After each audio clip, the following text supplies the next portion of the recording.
No sé cuántas de las personas que lean esto me van a creer.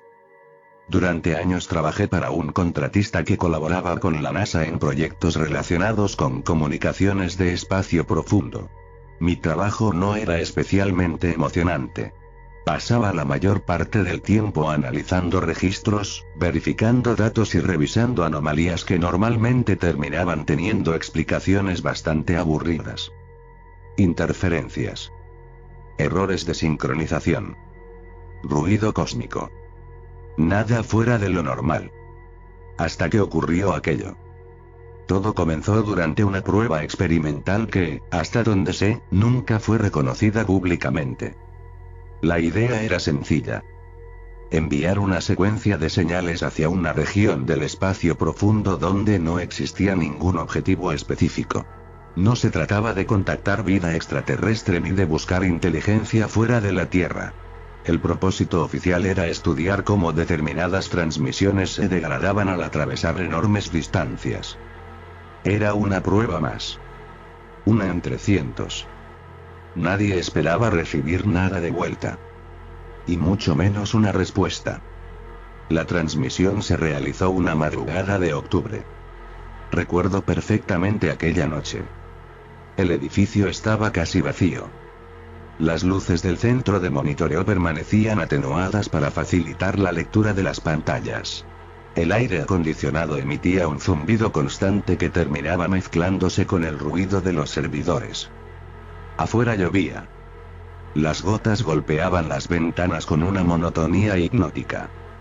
Dentro de la sala, la mayoría de nosotros luchaba contra el cansancio mientras observábamos gráficos que apenas movían. La señal fue enviada. Registrada. Archivada. Y la prueba quedó prácticamente olvidada. Hasta 17 horas después. Fue uno de los analistas quien detectó la anomalía. Al principio pensó que era un reflejo de la transmisión original. Una especie de eco. Pero algo no encajaba. La señal provenía de una dirección completamente distinta. Y estaba regresando demasiado rápido. Mucho más rápido de lo que cualquier reflexión natural podía explicar. Recuerdo cuando nos llamaron para revisarla. La sala, normalmente tranquila, se llenó de actividad. Técnicos entrando y saliendo. Pantallas iluminando todo. Conversaciones en voz baja. La sensación de incertidumbre, no de emoción. Nadie pensaba en extraterrestres. Todos buscábamos una explicación técnica. Siempre existe una explicación técnica. O eso creíamos. Los primeros análisis revelaron algo extraño. La estructura de la señal era diferente. No era una copia. No era una repetición. Parecía una respuesta. Como si alguien hubiera tomado nuestra transmisión y hubiera construido otra utilizando la misma lógica. Durante varios días se realizaron verificaciones. Se revisó cada sistema. Cada antena. Cada servidor. Cada posible fuente de contaminación de datos. No encontraron nada. La señal era auténtica. Había llegado desde el exterior. Y nadie sabía desde dónde.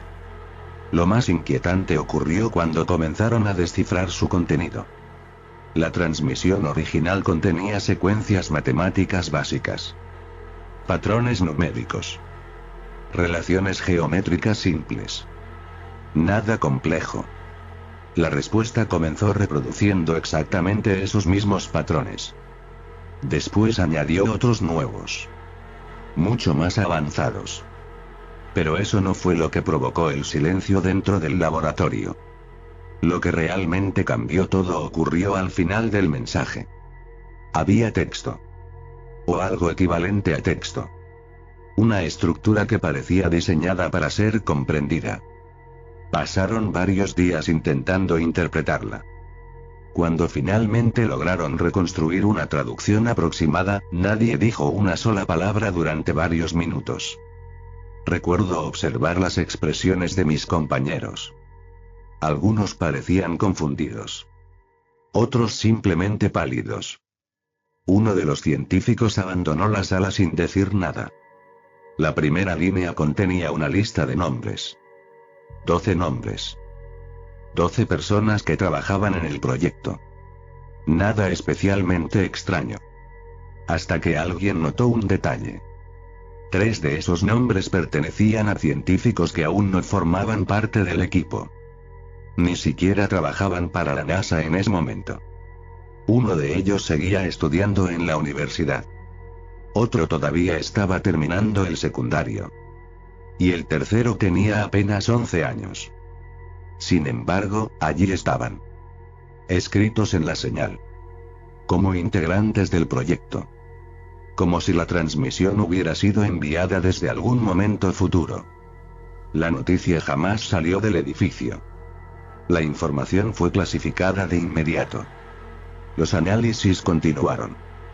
Todos intentábamos convencernos de que se trataba de una coincidencia. Quizás una secuencia aleatoria. Quizás una interpretación incorrecta. Quizás un error humano. Pero las coincidencias siguieron apareciendo. Durante los años siguientes, las 3 personas terminaron incorporándose exactamente al programa mencionado en la señal. Exactamente. No a proyectos similares. Al mismo. Con los mismos cargos. En el mismo orden. Cuando ocurrió la tercera incorporación, el ambiente dentro del equipo cambió por completo. Ya nadie hablaba abiertamente del tema. Era como si todos compartiéramos un secreto que nadie quería mencionar. Había algo más. Algo que descubrimos mucho después. La señal no solo contenía nombres. También contenía fechas. Fechas ocultas dentro de secuencias matemáticas. Al principio parecían números sin sentido. Pero cuando fueron interpretadas correctamente, comenzaron a coincidir con acontecimientos futuros. Lanzamientos. Fallos técnicos. Accidentes menores. Todo con una precisión imposible. La mayoría de las predicciones eran insignificantes. Pequeños detalles. Cosas que jamás aparecerían en los periódicos. Pero ocurrían. Una tras otra. Exactamente como estaban registradas. La sensación dentro del laboratorio comenzó a deteriorarse. La gente dormía menos. Las conversaciones se volvieron más cortas.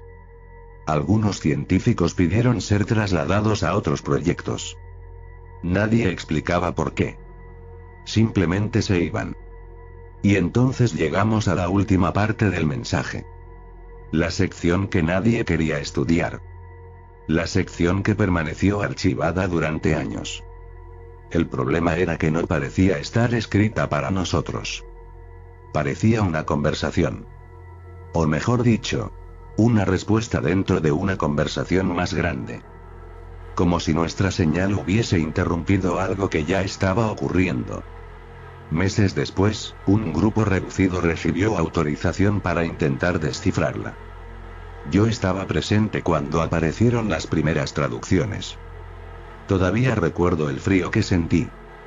Porque aquella parte comenzaba con una frase sencilla. Una frase que no tenía ningún sentido. Decía. Ellos ya escucharon la pregunta. Eso era todo. Sin contexto. Sin explicación. Simplemente esa frase. Los investigadores intentaron reconstruir el resto. La tarea llevó años. Cada nueva línea parecía más extraña que la anterior. La siguiente decía. El origen aún no comprende que ha sido observado. Después. El mensaje llegó demasiado temprano. Y finalmente. Han respondido antes de existir. Nadie entendía qué significaba. Al menos no al principio. Hasta que alguien formuló una teoría. Una teoría que jamás apareció en ningún informe oficial. Según esa hipótesis, la respuesta no provenía de otro lugar del espacio. Ni siquiera provenía de otra civilización. La señal parecía sugerir algo mucho más perturbador. Que nosotros no éramos quienes habíamos iniciado la comunicación. Que nuestra transmisión no había sido la primera. que, de alguna manera imposible de comprender, alguien había formulado una pregunta mucho antes de que nosotros existiéramos. Y que la respuesta que recibimos no estaba dirigida a la humanidad. Simplemente habíamos interceptado una parte de ella. Una fracción. Un accidente. Algo que nunca debimos escuchar. Recuerdo la última reunión relacionada con el proyecto. La sala estaba casi vacía. Muchos de los investigadores originales ya se habían marchado. Las luces permanecían apagadas excepto por el resplandor azul de las pantallas. Nadie discutía teorías. Nadie intentaba encontrar explicaciones. Todos parecían agotados. Como si llevaran años cargando con una pregunta imposible. Antes de terminar la reunión, uno de los directores pidió revisar por última vez el archivo completo. La señal apareció en una pantalla gigante. Miles de líneas de datos. Patrones matemáticos. Secuencias imposibles. Y entonces alguien descubrió algo que había permanecido oculto durante todo ese tiempo. Una última línea. Una línea tan profundamente enterrada entre los datos que nadie la había visto. El silencio que siguió fue absoluto. La frase era breve. Solo una frase. Pero todavía la recuerdo palabra por palabra. Decía: cuando reciban esto, nosotros ya estaremos muertos. La reunión terminó pocos minutos después. El proyecto fue cerrado. Los archivos fueron clasificados. Y la mayoría de los involucrados nunca volvió a hablar del tema.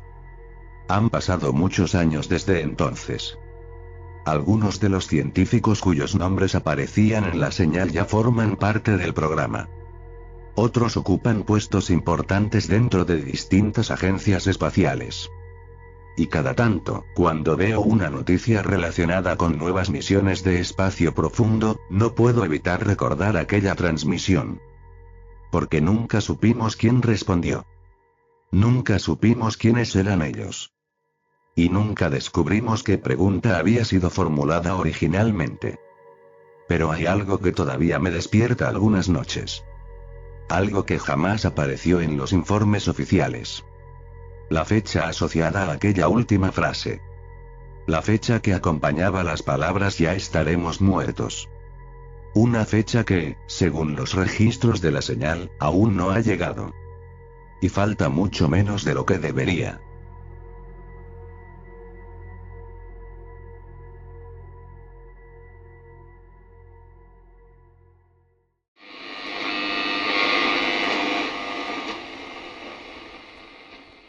No debería estar escribiendo esto.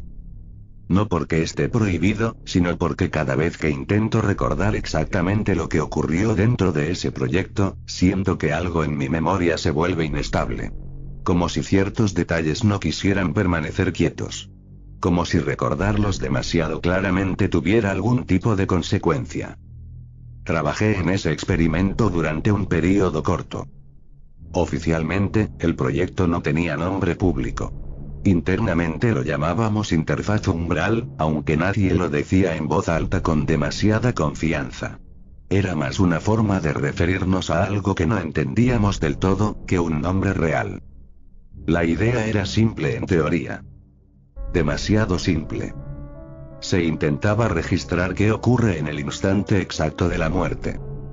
No desde el punto de vista biológico, sino desde algo más interno. Algo que no sabíamos cómo medir. El experimento no buscaba religión. No buscaba explicaciones filosóficas.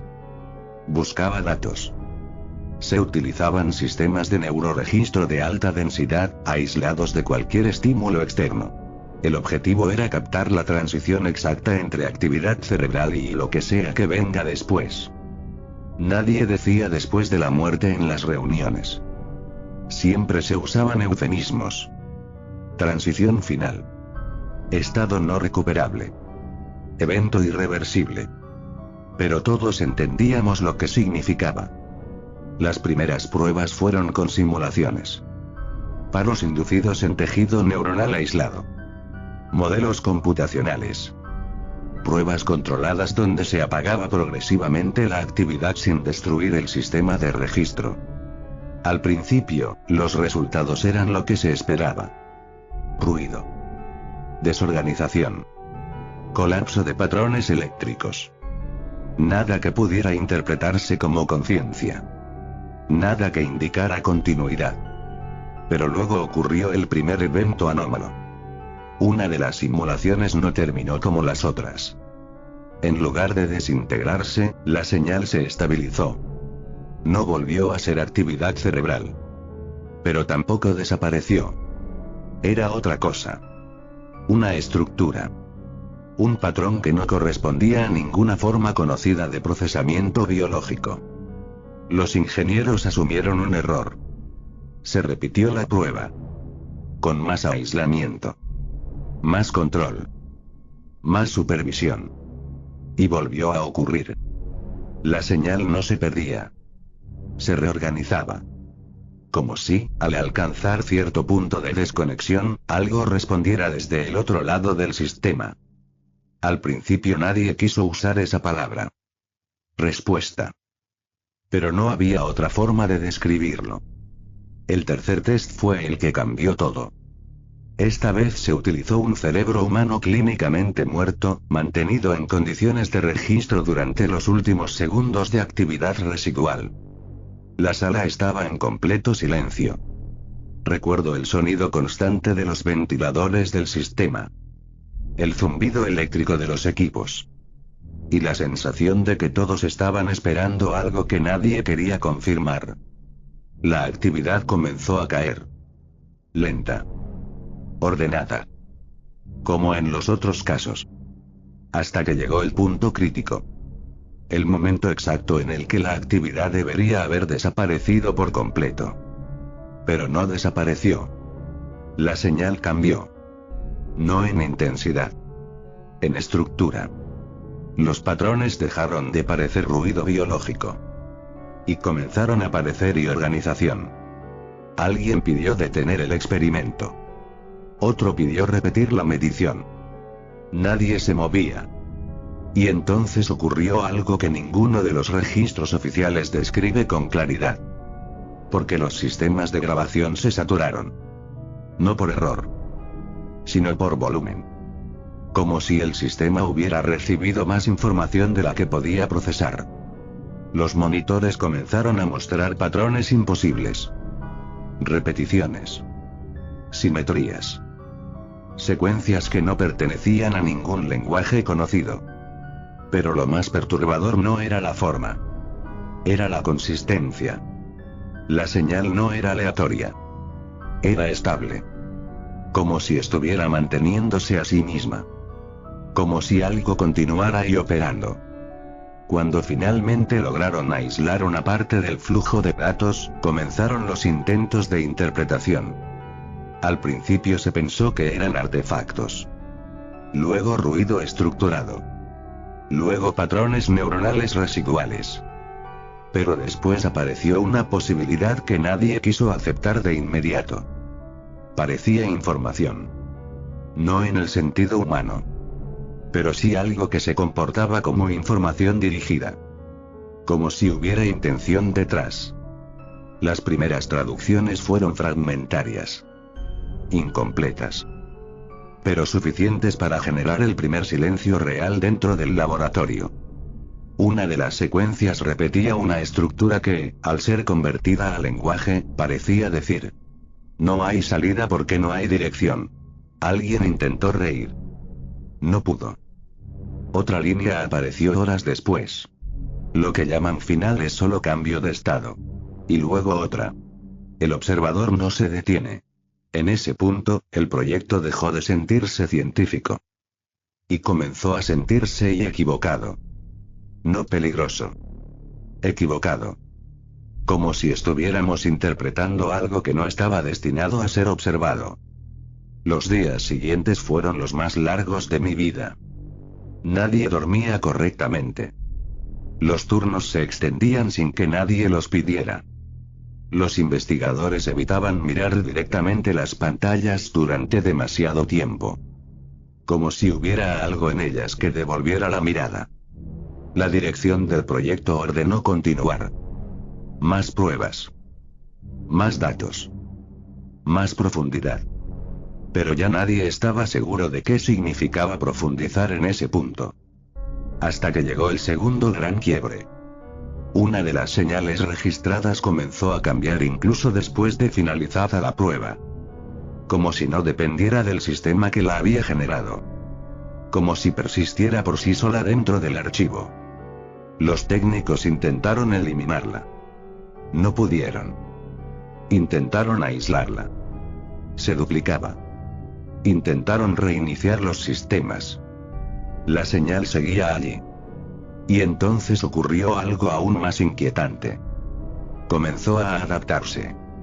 A responder a los intentos de análisis. Cada vez que se intentaba interpretarla, la estructura cambiaba ligeramente. Como si entendiera que estaba siendo estudiada. Fue en ese momento cuando varios investigadores empezaron a retirarse del proyecto. Uno por uno. Sin explicaciones claras. Solo renuncias. Traslados. Licencias médicas. Hasta que quedamos muy pocos. Y entonces ocurrió la última sesión. La que terminó con el proyecto. La que nadie quiere describir en detalle. La muestra final no era diferente en origen.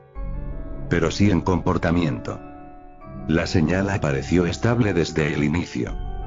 Sin degradación. Sin ruido. Como si ya supiera el resultado del experimento antes de que comenzara. Y en el punto medio de la grabación, ocurrió lo imposible. La señal no fue interpretada. Fue comprendida. De forma instantánea. Por todos los sistemas a la vez. Sin traducción. Sin procesamiento. Como si el significado hubiera estado siempre ahí. Esperando. El contenido no era largo. De hecho, era sorprendentemente corto. Pero suficiente para romper cualquier intento de explicación racional. Decía. No descubrimos qué hay después de la muerte. Solo descubrimos dónde siempre estuvo observando. Después de eso, el laboratorio quedó en silencio. No un silencio normal. Uno distinto. Como si incluso los sistemas electrónicos hubieran perdido la necesidad de emitir ruido. El proyecto fue cerrado esa misma noche. Los archivos fueron clasificados. Los equipos desmantelados. Y los investigadores simplemente se fueron. Sin hablar demasiado entre ellos. Sin mirarse demasiado tiempo. Como si todos hubiéramos entendido lo mismo sin necesidad de decirlo. Han pasado años desde entonces. Y no hay día en el que no me pregunte lo mismo. Si lo que detectamos fue una respuesta. O si simplemente abrimos una forma de percibir algo que siempre estuvo ahí. Esperando. Observando. Sin necesidad de vida. Sin necesidad de muerte. Solo y presencia. Y a veces, cuando el ruido del mundo baja lo suficiente, tengo la impresión de que esa señal nunca desapareció del todo. Solo dejó de ser visible.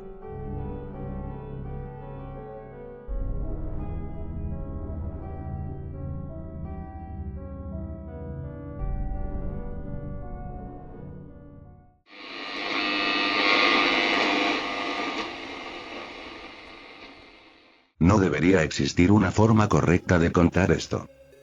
Porque si lo que ocurrió es cierto y entonces incluso este relato ya fue leído antes de que yo lo escribiera. O peor aún, ya fue modificado. Trabajé cerca del proyecto, aunque no formaba parte del equipo central.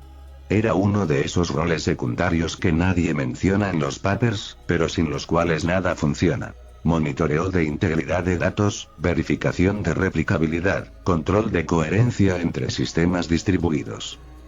En palabras simples, me encargaba de asegurarme de que la realidad estadística no se desarmara en los cálculos. El proyecto tenía un nombre técnico que cambiaba según el documento.